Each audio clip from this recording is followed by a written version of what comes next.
You just have to become better if you want to play the game, okay? I'm about solutions. You know, I'm not about complaining about hypergamy or whatever it is. I'm about solutions.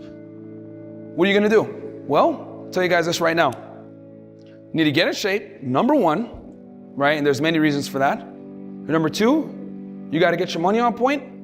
And then number three, you gotta understand female nature, which means inevitably you're gonna have to learn game, all right? Let's talk about getting in shape first. If you're fat, it's unfucking acceptable, period. Unacceptable, especially as a man. You don't get the privilege of selling feet fucking pictures and being on OnlyFans, okay? Or having someone take care of you. Like I always say, men live in a fact-based reality, which means performance is on you, okay?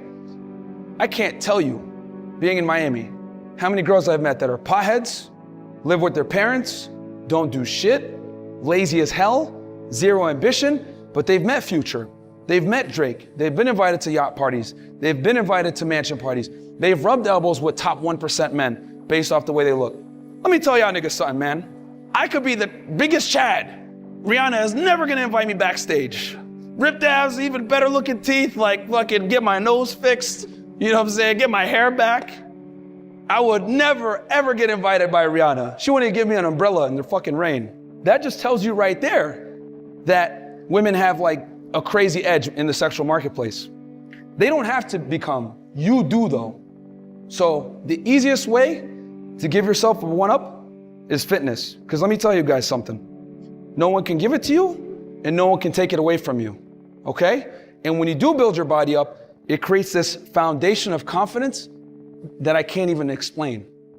You're gonna walk different, you're gonna move different, you're gonna talk different, you're gonna be able to convey this certain sense of confidence that can't be fucking replicated, man. Because when you've worked on yourself, when you've went to the gym, you've put 225 on your back and you go, 10, 20 reps, ass to grass, not stopping, or you've felt that lactic acid burn of doing curls until you can no longer breathe, you're doing tricep extensions, dying, you're doing legs never. No, I'm just kidding. But in general, when you're going to the gym and you're putting yourself through that pain, you are not going to tolerate bullshit from some 21-year-old bimbo at a club, bro.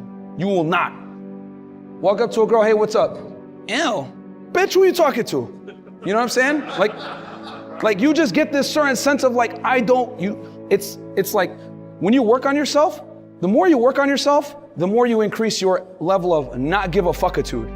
And that is what you need with women in today's day and age. You need not give a fuckitude. Because when you give a fuck, it's gonna cause you problems. All of us are men in here, right? What have we been taught since the day we were young? Get a job, make money, become successful, work hard, and you'll get something back on that return on investment, right? You'll get an ROI on your hard work. That applies to everything in life with men. The gym, working, putting more hours in, etc. The one place that does not work is dealing with women. The more you invest, the lower their attraction. Oh baby, I know you're mad at me. Let me take you on a trip. Let me get you this bag. You buy that Birkin bag, pussy dries up. I don't care what nobody says. You know what I'm saying? Women is the one thing where you need to invest as little as possible, see what happens, and then go from there. You have to come in not giving a fuck, okay? With everything else and to be pro-masculine, be a strong man, you need to work hard. With women up front, you don't want to work hard like that. And what I'm saying is that when you get in the gym and you take care of yourself, you don't even feel like you have to work hard because now you feel like you're the prize. You're the one that she should be aspiring to come. So when you walk up to her, hey, you're almost as cute as me, with your body bladed away, whatever it may be, when you guys see, when I talk about doing my approach, it comes from a genuine place. And she knows I'm not over-investing, and that makes her more attractive because most guys are over-investing. And with women, you never want to over-invest in the beginning, guys, ever, okay? That's number one, getting in the gym so that you don't over-invest in women. Number two, hypergamy is real, guys. You got to get your money on point.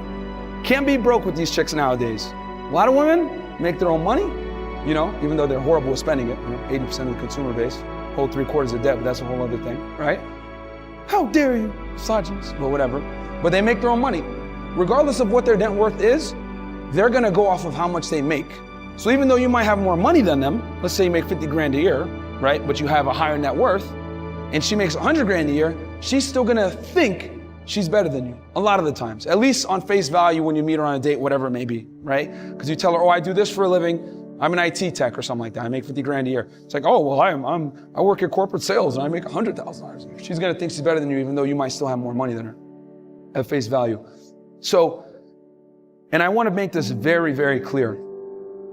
When I say make money, I'm not saying make money for girls. I'm saying you make money so you don't tolerate the bullshit that inevitably comes with the girls. I'm gonna say that again. You don't make money for the girls. You make money to not tolerate the bullshit that inevitably comes with the girls. The flaking, the rudeness, them trying to challenge your masculinity, them talking smack to you, them trying to emasculate you, whatever it may be. When you make a certain amount of money, you're gonna look her dead in the eye and say, get the fuck out, which I've done plenty of times. 18 to 25, guys, is where you're gonna build your foundation, okay? Because if you don't have, because between 18 to 25, those are gonna be some of your most critical years that's gonna dictate whether you live a life of abundance or you live a life of poverty. Facts. Okay? Because the issue is this, the thing that you can't get back is your youth and your ability to work, right? Like we always say, women piss away their youth, being hoes or whatever. Men piss away their youth by not being productive. A lot of guys are so content, especially over here on, on the RP side of the internet, women waste their youth and just be stupid hoes, and then they complain about it on TikTok. Dumb bitches, they fucking go ahead and just fuck the alpha and then leave all the nerds, and then that nerd grows up and becomes a somebody, and then now all of a sudden now she wants it back. Yeah, here's the thing. Women waste their time by riding the cock carousel and pissing away their ability to lock down a high-value guy. Guys fuck up by not taking their youth seriously and working really hard when they have the time and energy and ability to do so without too much of a problem, okay? So women piss away their youth by not meeting the right guy. You piss away your youth by not working correctly the right way. So you need to really take that 7 years, guys, and fucking grind. Girls are at the bottom of the totem pole. Yep. Okay? They're at the bottom of the totem pole. When these girls at 18 to 25 should be finding a man, you should not be looking for a girl. See the difference here? Because you have more time, which means you need to take that time that you have, that 7-year window where girls should be trying to find a guy, you should be taking it to become that fucking guy. One more time. While girls are trying to find a guy between 18 to 25, which is what they should be doing when they're in their peak, you need to make sure that you become that fucking guy so that by the time you're in your 30s, you're that dude that the young girls are looking for, okay? If they had common sense and were smart. But most girls ride the CC, so it is what it is. But regardless, we tell you guys to become successful not for the girls, but for yourself anyway, okay? Why? Well, there's a multitude of reasons. What do I always say? Competence leads to accomplishments, which then leads to what? Confidence. And when you have confidence, guys, there's a certain type of magnetic energy that you have that where it allows you to command the room. And when you're able to command the room, you're able to influence people. When you're able to influence people, you can make fucking change, okay? Learn to speak. Once you learn to speak, then you can influence. Once you influence, that's when you can actually start making real fucking changes and your voice is gonna be heard. And that's what it takes, guys, okay? This isn't just to get women or whatever it is. When I was an agent, right? I had this, what I always wanted to do was do big cases. I did the big, the racketeering cases, the big drug cases, the big conspiracy cases, whatever. And just so you guys know from the investigator perspective, because this never gets talked about I've never seen anyone really talk about this. It costs a lot of money to do these types of investigations, guys, okay? To, do wiretaps, to locate people's phones, to do surveillance. All this shit is incredibly expensive, okay? And you have to ask for funding to get your case funded a lot of the times. It's not like they just give it to you like, okay, run your case. No, you have to prepare memorandums. You have to explain to the higher ups why you need money to be able to do your investigation, why your investigation is significant, why they should give you money over other agents in the office to do your case, etc. So I knew early on, if you want to get what you want to get, you have to be able to articulate yourself in a manner where no one can tell you fucking no, okay? So I was always in a position where it's like, all right, I'm not taking no for an answer. Instead of saying, no, we can't do this, let's find a way to say yes. And I was always very persistent. You can ask anyone I worked with in the past, they'll tell you, I was always in my supervisor's office telling them, we need more money to do this. We need more money to do this. I was always fucking writing memos to get the funding, guys. And that's what it takes. Being able to speak, okay, and articulate yourself allows you to influence people. And when you're able to influence people, you can really start fucking changing things and become a somebody. Then I took that ability to influence and applied it over to here in the podcast realm, using it on girls, etc. And it just makes you a more successful man. But you can't do that unless you're competent. See why it's so critical that these 7 years in your teenage and mid-adult life come into play? Because you're gonna learn foundational things that's going to make you successful later on in life, okay? Unalienable traits that can't necessarily be taught. You know, you gotta learn it through experience, if that makes sense. Like someone can't just sit there and tell you, you know, even me, hey, just become competent. No, you gotta get out there and fucking lose a couple times, realize what it's like to be a loser so that you can never want to experience that goddamn pain again, okay? Like losing is one of the best things you can have because it forces you to adapt and overcome, okay? So that's 7 years, guys, between 18 to 25, that's where you fucking build character. That's when you put your nose to the ground and you work really fucking hard. Guys, between 18 to 25, I was barely smashing girls like that. You know, once I got out of college, I pretty much was damn near like a MGTOW or some shit. I was like, you know, working all the time, doing my cases. I was also in Laredo, Texas. There weren't that many baddies there. So I said, fuck it, I'm not even in a cool area. It allowed me to disconnect from that and just focus on my job, which allowed me to become a really good agent. And then from becoming a really good agent, I was able to get off the border in 3 years, okay? Because a lot of field officers wanted me. And then that's how I came to Miami. So see how I didn't even try, but it was able to create an opportunity for me where I came to Miami, I met Fresh, I was able to start doing this podcast, etc. So sometimes your success or your ambition is gonna open doors for you that you might have never thought about until you actually go back and like, damn, okay, like look at back, damn, that wouldn't have happened if I didn't do this, etc. The Miami field office wanted me really bad, guys. That's how I was able to get over here. And then I was on the verge of going to either Miami or Dallas or Houston, but Miami called first. So, you know, it ended up being a blessing, right, in disguise. But if I did not have that work ethic, I would not be here in Miami right now, and you guys would not be hearing me rant. So that's the importance, guys, of getting your life together and making sure that you really grind from 18 to 25. Fuck girls. They're at the bottom of the totem pole in this age range, guys, all right? Now, does that mean that you can't, like, go out there and be social, whatever? For sure. You can absolutely be social, go out, meet women and everything, and I encourage you to do that. Don't be a fucking weirdo. But it does not take priority. And honestly, my advice, some guys might not like hearing this, I don't think you should be dating any girl seriously between 18 to 25.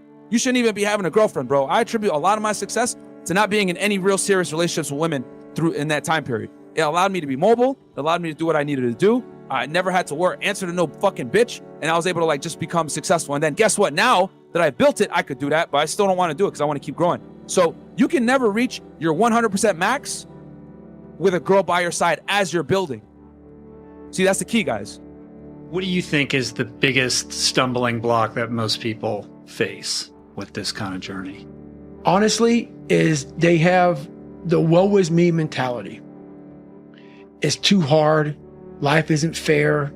These things in life are not easy for me. You look to your left and you look to your right and you start to judge yourself off other people. Like if you're a female, well, she's skinny and she doesn't work out as hard as I do. And everything starts to corrupt your mind. You start to look around too much at other people and what they're doing. And that starts to corrupt your own dialogue. We are judging ourselves against too many fucking people. You have to judge yourself against yourself. And that's the one thing I started learning, man. This isn't a race against me and Rich Roll. This is a race against David Goggins and David Goggins alone. And once you can silence all that bullshit, all the outside interference and things that are attracting your mind to everything, you can then start to grow in realizing I'm stressed out for no reason. This is my own little race. This is my own timeline. It was important for me to finally realize, stop being all these fake people I used to be, stop being afraid. There was no growth until I cut myself down to nothing, to the person I really was, the real human being. And once I found out who I really was, that's when I started growing. I was trying to build on top of a lied, fucked up foundation. You can't build a house on a fucked up foundation. So I had to get down to the actual mineral soil of who I was. And that's when you can start real growth. And what is the role that suffering plays in that, or the willingness to suffer? It starts to peel all those layers away, all those artificial layers away. If you're willing to suffer and go back in the grind, that internal dialogue you have with yourself when you're in misery and you're uncomfortable, it's a real, scary, unfiltered, no lying dialogue between you and yourself. And people know exactly what the fuck I'm talking about when you're in a bad spot in life and your mind is saying all kind of shit. That's who you really are. That's the real you. No Rocky Balboa moments going on up there. You're like, hey, you know, it's round 14. Let's come on. We got this. No, it's like, fuck this. I'm out of here, man. This is crazy. That's where the growth happens. When you're able to stay in that moment and talk yourself back into the suck of wherever you're going through, and you start stripping those layers away. But as you're stripping those layers away, you're building calluses over top of shit in your mind. That's where the growth starts to happen, is when you have to force yourself to stay in it. You can't leave it. I don't think enough about people that have wronged me, or situations that have wronged me. Because once you've come to a place where you are really happy with who you are in life, no one fucks with you anymore. Even though they're fucking with you, It doesn't fuck with you. it doesn't fuck with you. You know, like all these, I used to be so hurt by everything in the military, and if someone did something or said something, like, man, I have overcome so much shit. There's not, I'm just in a really good headspace right now. My headspace, I own it. A lot of people own other people's headspace. I own my own shit now. What do you mean own other? Like they're just all caught up in what other people think about them and running all these narratives in their That's mind right. about- They're more caught up in what other people think about them than how you feel about your own personal self. So a lot of people have their brain and their mind on rent to a whole bunch of motherfuckers in the world. I am paying rent on my own shit. I finally put a down payment on it, and I'm making payments every daggone day on my own fucking brain. So you don't fucking control that shit anymore, man. I got it. So walk me through a day in the life. What's it look like right now? Well, I mean, it's got to be crazy. every morning I get up, I still get my run in every morning. How do you structure the training? The training is basically structured off of my schedule. So look at my schedule, and I say, okay, Jennifer, what do we have today? We have this at 7 o'clock in the morning. Roger that. That means I gotta be up by 4 o'clock in the morning to run. That's how it works. That's how all my shit works. So she lays out the schedule of events. 2 hours. You just set it 2 hours earlier or whatever. She says it could take an hour to get to Rich Rolls. Let's say we were at 7 o'clock today in the morning. It takes an hour to get to Rich Rolls with no traffic. Okay, let's block in an hour 15 for Rich Roll. Okay, we got that.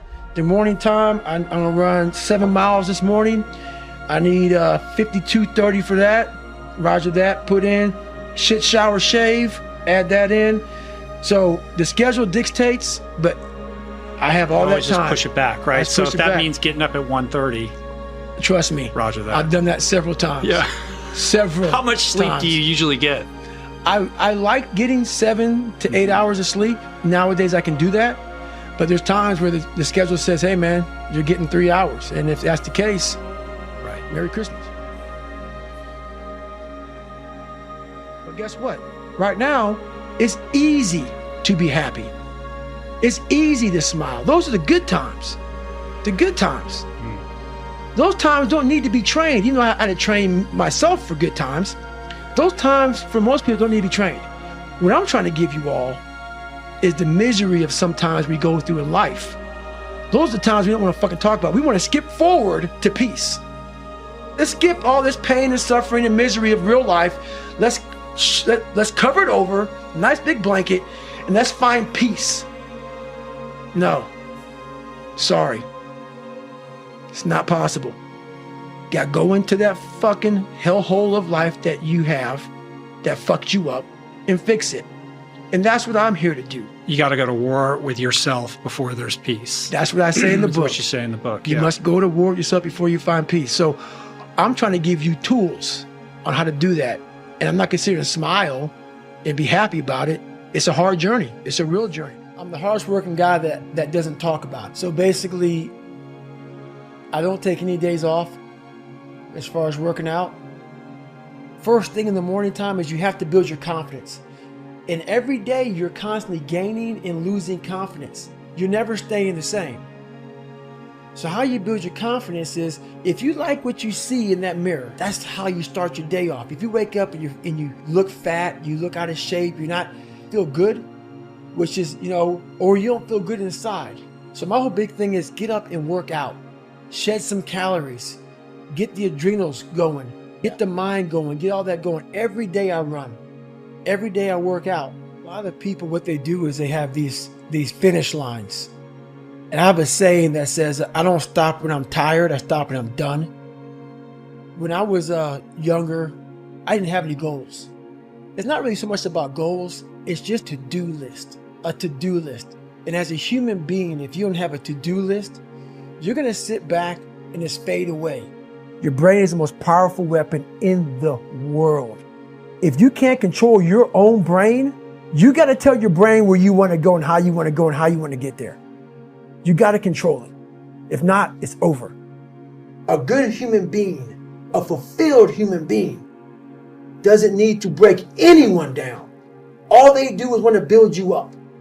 So anybody you meet that calls you out of your name, that bullies you, that messes you up, that makes you feel not lifted, they are dealing with something deep rooted. When you quit, your mind says we're done. So it doesn't expand. There's no expansion when you quit. When you say, this sucks, I'm drowning, I'm miserable, I'm suffering, I'm broken, but I'm not going anywhere. What happens to your mind, it says, he's not leaving. So we got to expand. We got to grow. We got to figure this thing out. So then these compartments in your brain, they have to work. And then you start to engage parts of your mind that you never engaged before. When you're in suffer mode and you say, I'm not going to quit. You're forcing your brain now to operate on a level it's not used to. But then it becomes used to it. The only way anything gets accomplished, you got to work hard. I can't remember what's in this paragraph to pass this test to get in the military. Read it again. Still not getting it. Read it again. But if you're not getting it, write it out. And guess what happened? I got it. I can't swim. I'm negative buoyant. Go back again. I can't swim. Go back again. Go back again. Go back again. I got it. I realized if I keep going back and going back and going back, your mind will say, okay, we're going to figure it out, because he is not going to stop. I always equated working out to struggle. I struggled my whole life, but I ran from it. So I started realizing, man, I got to start facing the struggle, and I got to be mentally strong for the struggle. I'm training for life. Mentally, I'm training for life. I'm not training for to lift 400 pounds. And I found out on my own pretty much is that through discipline, through self-discipline, through repetition, through tons of repetition of the same thing that you don't want to do, you develop mental armor for your mind. Start to armor your mind, because your mind's like, okay, we suffer every day. We do stuff that sucks every day. So then when the suck stuff comes, you're ready for it. I had two options: to either be that 300-pound guy who sprayed for cockroaches and made $1,000 a month, or I can totally just fail and fail and fail until I succeed. So I started calling recruiters up. I said, I'm gonna go be a Navy SEAL. There's a weight and height limit to get in the military. And I was 6'1" and 297. He saw me, put me through the weight standard, all this other stuff. And to get into the class I had to get into, I had to lose 106 pounds in less than 3 months. I was like, can't do that. I grabbed my chocolate milkshake and went back to Ecolab. And I said, this ain't gonna be it for me. I quit my job and I went home and I started working out like somebody. I became the most obsessed person on the planet Earth. I had to invent a guy that can take any pain, any suffering, any kind of judgment, and I built it through suffering. And I started realizing through this process, and I started opening different doors. And the more doors I opened up, the more I started realizing that my potential is damn near endless. It changed my whole mindset. We all want to read about how we can quickly get somewhere. That's why the 6-minute abs and all are so powerful. You may get some results from it, but they're not permanent. The permanent result comes from you. You have to suffer. You're alone. You're alone. You may have a shrink you're going to. You may have a best friend you're going to. But there's 24 hours in the day where you're alone in this brain. And your brain is talking to you in all kinds of ways. And it wants to control you and pull you in these different pockets. If you can't control your own brain, and your brain controls you, I have this haunting voice in the back of my head. A lot of us have it. We just ignore it. And it was there for years. So I knew in the back of my mind that I could pull off this whatever I wanted. I knew I could. I knew that, but I was afraid of the work. Because I wasn't gifted with brains. I wasn't gifted with God-given talent as far as like athleticism. So I knew to get to where I had to go, to be on the same playing field as these men, to even try out for this program, I knew the work was going to be something that I didn't want to even attack. So I would just put it off. It haunted me.